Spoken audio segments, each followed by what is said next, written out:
नमस्कार दर्शक बंधु आज क्षुद्र भिडियो आपण मानक स्वागत। दर्शक बंधु चलित वर्ष मे मास 26 तारिख सोमवार दिन पढ़ाई जाऊँगी पवित्र सावित्री व्रत। दर्शक बंधु आपण मानक मनरे सावित्री व्रत को नहीं बहुत सारा उत्कंठा एवं उल्लास खेली उठुथिब।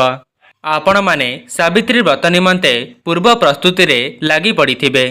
कहीं ना समस्त सधवा स्त्री मानकर इच्छा थाए कि सावित्री अमावास्या रे नुआ चूड़ी एवं शाढ़ी पिंधिबा पई। दर्शक बंधु आजिर एही वीडियो रे मु आपण माननकु कहिबी जे सावित्री व्रतर पूर्व दिन करि दियंतु एही तीनोटी काम। सही कार्य को करिबा द्वारा आपणक स्वामी दीर्घायु हेबा सहित तांकर धन रे मध्य वृद्धि घटिबो। आज्ञा हाँ दर्शक बंधु सावित्री अमावास्या पूर्वरु ही आपण निज घरे एही तीनोटी काम को निश्चित भाव में करिकी देखंतु। दर्शक बंधु आपण माने तो धनजनित समस्यारू मुक्ति पाइबा पई बहुत सारा पूजा पाठ करुथिबे, किंतु जदि आपणको सेथिरु कोनोसी भी लाभ मिलु नाही तेबे केवल तीनोटी काम को सावित्री व्रत पूर्वरु करिकी देखंतु। आपणक स्वामींकर धन रे मध्य उन्नति हेबा सहित तांकर आयुष मध्य वृद्धि पाइब। जदि सावित्री व्रत पूर्वरु आपणक निकटरे भिडियोटी पहुंची सारिछि तेबे एहाको अणदेखा करंतु नाही। एवं जदि आपण माने सेही तीनोटी कार्य विषय रे जानि नाहंती तेबे आपणको एही भिडियोटी शेष पर्यंत निश्चय देखिबाकू हेबो, जहा द्वारा मु आपण माननकू कहिबी जे सेही तीनोटी कार्य करिबा द्वारा आपणक धनजनित समस्या सबुदिन पई दूर होई जिवो। ता सहित आपणक सांगसाथी रे मध्य सावित्री व्रत पूर्वरु एही भिडियोटी को शेयर करंतु, जहा द्वारा आपण माने मध्य तांकर उपकार करि परिबे।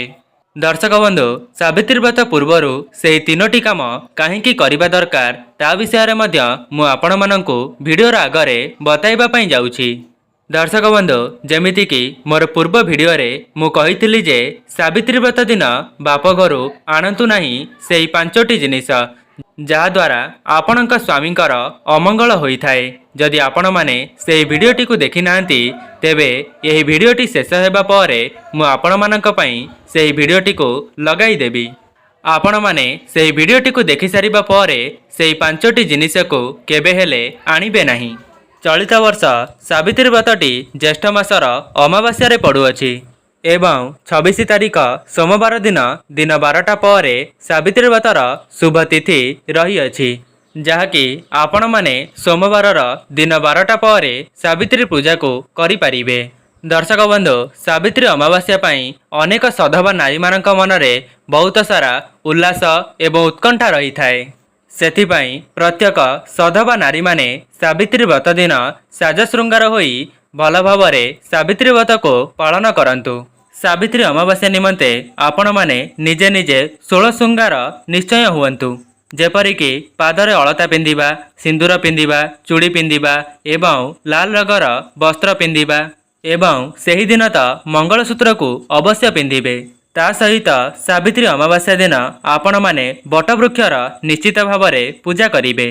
आपण माने गोटिए कथार ध्यान रखिबे, सावित्री अमावास्या दिन घरे कली झगड़ा जेमिति न करिबे।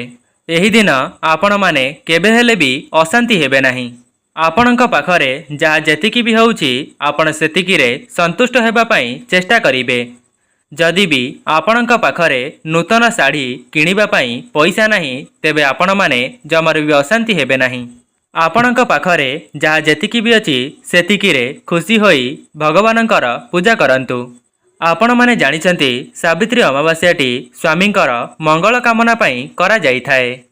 प्रत्येक सधवा नारी मानकर इच्छा थाए कि से सदा सर्वदा सुहागिनी होई निज जीवन को अतिबाहित करिवे, अर्थात तांक पाखरे सबुदिन पई शंखा सिंदूर वज्र होई रहिथिबो। प्रत्येक विवाहिता महिला मानकर एही गोटिए ही स्वप्न रही थाए। सेथिपई मु आपण माननको कहि रखुछि जे सेही दिनटी को आपण माने केबे हेले भी रागरोषा करी बिताइबे नाही। शास्त्र रे मान्यता अछि जे मां पार्वती को सावित्री अमावास्या दिन श्रृंगारर द्रव्य अर्पण कले सुहागिनी हेबार वरदान प्राप्ति होई थाए। आपण माने मांक निकटरे श्रृंगारर समस्त जिनिस को लगाई देबे, जहाँकि आपण माने हलदी, अलता, सिंदूर, लाल शंखा एवं शाढ़ी ଏହି ସବୁକୁ ଭଲ ଭାବରେ ପୂଜା କରିଦେବେ ଏବଂ ତାହାକୁ ଆଣି ଆପଣମାନେ ପରିଧାନ କରିବେ। ଯଦି ଆପଣଙ୍କ ଘର ନିକଟରେ କୌଣସି ବି ମନ୍ଦିର ଅଛି ତେବେ ଆପଣମାନେ ମନ୍ଦିରରେ ଯାଇ ପୂଜା କରିପାରିବେ। ଯଦି ବି ଆପଣଙ୍କ ଘର ପାଖରେ ମନ୍ଦିର ନାହିଁ ତେବେ ଆପଣମାନେ ନିଜ ଘରେ ହିଁ ମା ଲକ୍ଷ୍ମୀଙ୍କର ମଧ୍ୟ ପୂଜା କରିପାରିବେ। ଆପଣମାନେ ଶିବ ପାର୍ବତୀ କିମ୍ବା ଲକ୍ଷ୍ମୀ ନାରାୟଣଙ୍କୁ ମଧ୍ୟ ସାବିତ୍ରୀ ବ୍ରତ ଦିନ ପୂଜା କରିପାରିବେ। ଦର୍ଶକ ବନ୍ଧୁ, ଏବେ ଆସନ୍ତୁ ଜାଣିବା ସାବିତ୍ରୀ ବ୍ରତ ପୂର୍ବରୁ କେଉଁ କାମ କରିବା ଦ୍ୱାରା ସ୍ୱାମୀଙ୍କର ଆୟୁଷ ଦୀର୍ଘାୟୁ ହୋଇଥାଏ ଏବଂ ତା ସହିତ ସ୍ୱାମୀ ଧନବାନ ହୋଇଥାନ୍ତି। ଏହା ପୂର୍ବରୁ ଆପଣମାନଙ୍କୁ ଅନୁରୋଧ, ଯଦି ଆପଣମାନେ ଭିଡ଼ିଓଟିକୁ ଲାଇକ୍ କରିନାହାନ୍ତି ଭିଡ଼ିଓଟିକୁ ଲାଇକ୍ କରି କମେଣ୍ଟ ବକ୍ସରେ ଜୟ ମା ଲକ୍ଷ୍ମୀ ଅବଶ୍ୟ ଲେଖିଦିଅନ୍ତୁ। ଦର୍ଶକ ବନ୍ଧୁ, ସାବିତ୍ରୀ ବ୍ରତ ପୂର୍ବ ଦିନ କେବେ ହେଲେ ବି ପିଆଜ ରସୁଣ ଖାଇବେ ନାହିଁ। ଆପଣମାନେ ସେହି କଥାର ନିଶ୍ଚିତ ଭାବରେ ଧ୍ୟାନ ରଖିବେ। ଯେପରି ଆପଣମାନେ ଉପବାସ ରଖୁଛନ୍ତି ତା ପୂର୍ବ ଦିନ ଆପଣମାନେ ପିଆଜ ରସୁଣକୁ ବର୍ଜନ କରନ୍ତୁ ଏବଂ ସାବିତ୍ରୀ ଅମାବାସ୍ୟା ପୂର୍ବ ଦିନ ଆପଣମାନେ ଚାହିଁଲେ ନିଜ ମୁଣ୍ଡକୁ ସାମ୍ପୁରେ ମଧ୍ୟ ଧୋଇପାରିବେ। ଦର୍ଶକ ବନ୍ଧୁ, ଆପଣମାନେ ସାବିତ୍ରୀ ଅମାବାସ୍ୟା ପୂର୍ବ ଦିନ କ'ଣ କରିବେ ନା ଅଳତା ଏବଂ ହଳଦୀକୁ ନିଜ ଦେହରେ ଲଗାଇବେ।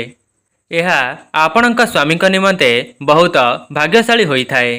ଆଜ୍ଞା ହଁ ଦର୍ଶକ ବନ୍ଧୁ, ବିବାହିତ ମହିଳାମାନେ ଯେତେ ସାଜଶୃଙ୍ଗାର ହେବେ ତାଙ୍କ ସ୍ୱାମୀଙ୍କର ସେତେ ମାତ୍ରାରେ ଉନ୍ନତି ହୋଇଥାଏ। ଆପଣମାନେ ଦେଖିଥିବେ ଯେଉଁ ସଧବା ନାରୀମାନେ ସବୁଦିନ ସାଜଶୃଙ୍ଗାର ହୋଇ ରହିବା ସହିତ ତାଙ୍କ ଘର ପରିବେଶକୁ ମଧ୍ୟ ସଫାସୁତୁରା ରଖିଥାନ୍ତି ତାଙ୍କ ଉପରେ ମା ଲକ୍ଷ୍ମୀଙ୍କର ବିଶେଷ ଆଶୀର୍ବାଦ ବର୍ଷା ହୋଇଥାଏ। ଯେପରି ମୁଁ ଆପଣମାନଙ୍କୁ କହି ରଖିଲି, ଆପଣମାନେ ସାବିତ୍ରୀ ଅମାବାସ୍ୟା ପୂର୍ବ ଦିନରୁ ହିଁ ହଳଦୀ ଏବଂ ଅଳତାକୁ ଧାରଣ କରିବେ। ଏବେ ଦ୍ୱିତୀୟ ଜିନିଷଟି ହେଉଛି ସାବିତ୍ରୀ ଅମାବାସ୍ୟା ପୂର୍ବ ଦିନ ଆପଣଙ୍କ ଘରେ ଚକୁଳି ପିଠା ପ୍ରସ୍ତୁତ କରି ନିଶ୍ଚୟ ଖାଆନ୍ତୁ। ଦର୍ଶକ ବନ୍ଧୁ, ଆଗରୁ ସମସ୍ତ ସଧବା ନାରୀମାନେ ସାବିତ୍ରୀ ଅମାବାସ୍ୟା ପୂର୍ବରୁ ହିଁ ଚକୁଳି ପିଠା କରି ନିଶ୍ଚୟ ଖାଇଥାନ୍ତି।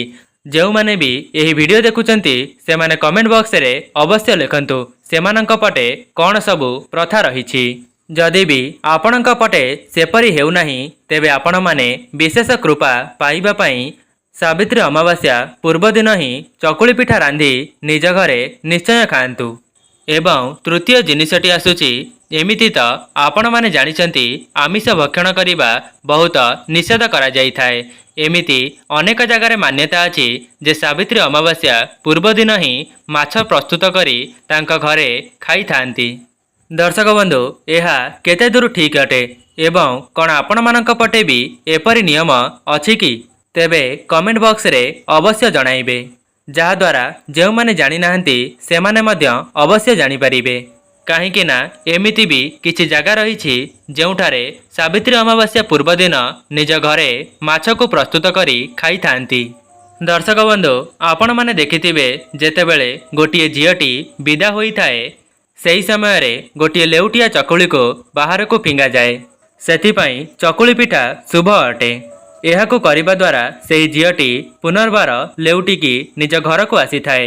ସେଥିପାଇଁ ଆପଣମାନେ ଦେଖିଥିବେ ଲେଉଟାଣି ଚକୁଳିର ପ୍ରଥା ସମସ୍ତଙ୍କ ଘରେ ନିଶ୍ଚୟ ରହିଥାଏ। ସେଥିପାଇଁ ଆପଣମାନେ ମଧ୍ୟ ସାବିତ୍ରୀ ଅମାବାସ୍ୟା ପୂର୍ବ ଦିନରୁ ହିଁ ଚକୁଳି ପିଠାକୁ ଲେଉଟେଇ ନିଜ ଘରେ ନିଶ୍ଚୟ ଖାଇବେ। ଏହାଦ୍ୱାରା ପ୍ରତ୍ୟେକ ବର୍ଷର ସାବିତ୍ରୀ ଅମାବାସ୍ୟାଟି ଲେଉଟିକି ଆପଣଙ୍କ ପାଖକୁ ଆସିବ। ଆପଣମାନେ ସଦାସର୍ବଦା ସୁହାଗିନୀ ହୋଇ ରହିପାରିବେ। ଦର୍ଶକ ବନ୍ଧୁ, ଆପଣମାନଙ୍କୁ ଗୋଟିଏ ବିଶେଷ ଉପାୟ କହି ରଖୁଛି। ଯଦି ଆପଣଙ୍କ ଦ୍ୱାରା ସମ୍ଭବ ହେଉଛି ଆପଣ ସାବିତ୍ରୀ ଅମାବାସ୍ୟା ଦିନ କୌଣସି ବି ଶିବ ପାର୍ବତୀଙ୍କର ମନ୍ଦିରକୁ ଯାଆନ୍ତୁ। ଦର୍ଶକ ବନ୍ଧୁ, ମୁଁ ମାନୁଛି ଯେ ଏହି ଦିନ ଆପଣମାନଙ୍କ ଘରେ ବହୁତ ସାରା କାମ ରହିଥାଏ, କିନ୍ତୁ ସେଥିମଧ୍ୟରୁ ଆପଣମାନେ କିଛି ସମୟ ବାହାର କରି ସନ୍ଧ୍ୟା ସମୟରେ ହେଉ ପଛେ ସାବିତ୍ରୀ ଅମାବାସ୍ୟା ଦିନ ଶିବ ମନ୍ଦିରକୁ ନିଶ୍ଚୟ ଯାଆନ୍ତୁ। ଯେଉଁ ତିନୋଟି ନିୟମକୁ ମୁଁ ଆପଣମାନଙ୍କୁ କହି ରଖିଲି ଆପଣମାନେ ସାବିତ୍ରୀ ଅମାବାସ୍ୟା ଦିନ ତାହାକୁ ନିଶ୍ଚୟ କରନ୍ତୁ। ଦର୍ଶକ ବନ୍ଧୁ, କ'ଣ ଆପଣମାନେ ଜାଣିଛନ୍ତି ମା ପାର୍ବତୀଙ୍କର ଆଶୀର୍ବାଦରେ ମହିଳାଟି ସଦାସର୍ବଦା ସୁହାଗିନୀ ହୋଇ ରହିଥାଏ। ସେଥିପାଇଁ ଆପଣମାନେ ସାବିତ୍ରୀ ଅମାବାସ୍ୟା ଦିନ ପାର୍ବତୀଙ୍କର ମନ୍ଦିରକୁ ଯାଇ ନିଜ ସ୍ୱାମୀଙ୍କର ଦୀର୍ଘାୟୁ ପାଇଁ ମୁଣ୍ଡିଆ ମାରିବେ। ଦର୍ଶକ ବନ୍ଧୁ, ଏମିତି ବି ସ୍ୱାମୀ ସ୍ତ୍ରୀମାନେ ଅଛନ୍ତି ଯେଉଁମାନଙ୍କ ମଧ୍ୟରେ କଳହ ଝଗଡ଼ା ଲାଗି ରହୁଥାଏ। ସେମାନେ ମଧ୍ୟ ସାବିତ୍ରୀ ଅମାବାସ୍ୟା ଦିନ ଶିବ ପାର୍ବତୀଙ୍କର ମନ୍ଦିରକୁ ଯାଇ ତାଙ୍କର ମନସ୍କାମନାକୁ ଜଣାଇ ପାରିବେ। ଏବଂ ପାର୍ବତୀ ମାତାଙ୍କ ନିକଟରେ ଗୋଟିଏ ଘିଅର ଦୀପ ପ୍ରଜ୍ୱଳନ କରିବେ, ଯାହାଦ୍ୱାରା ତାଙ୍କ ମଧ୍ୟରେ ଯାହା ବି କିଛି ମନ ମତାନ୍ତର ରହିଥିବ ତାହା ସବୁଦିନ ପାଇଁ ସମାଧାନ ହୋଇଯିବ। ଆପଣମାନଙ୍କୁ ଯେଉଁ ସବୁ ଉପାୟ କହିଲି, ଆପଣମାନେ ସମସ୍ତ ଉପାୟକୁ ଖୁସି ମନରେ ଏବଂ ସହୃଦୟରେ ପାଳନ କରନ୍ତୁ, ଯାହାଦ୍ୱାରା ଏହାର ଶୁଭ ଫଳ ଆପଣଙ୍କ ପରିବାରକୁ ନିଶ୍ଚିତ ଭାବରେ ପ୍ରାପ୍ତି ହେବ। ଏବଂ ଆପଣମାନଙ୍କୁ ଅନୁରୋଧ, ଯଦି ଆପଣମାନଙ୍କ ପାଖରେ ସାବିତ୍ରୀ ବ୍ରତ ପୂର୍ବରୁ ଏହି ଭିଡ଼ିଓଟି ପହଞ୍ଚି ସାରିଛି, ତେବେ ଏହି ଭିଡ଼ିଓକୁ ବହୁମାତ୍ରାରେ ସେୟାର କରନ୍ତୁ, ଯାହାଦ୍ୱାରା ଅନ୍ୟମାନେ ମଧ୍ୟ ଏହି ଭିଡ଼ିଓରୁ ଉପକୃତ ହୋଇପାରିବେ।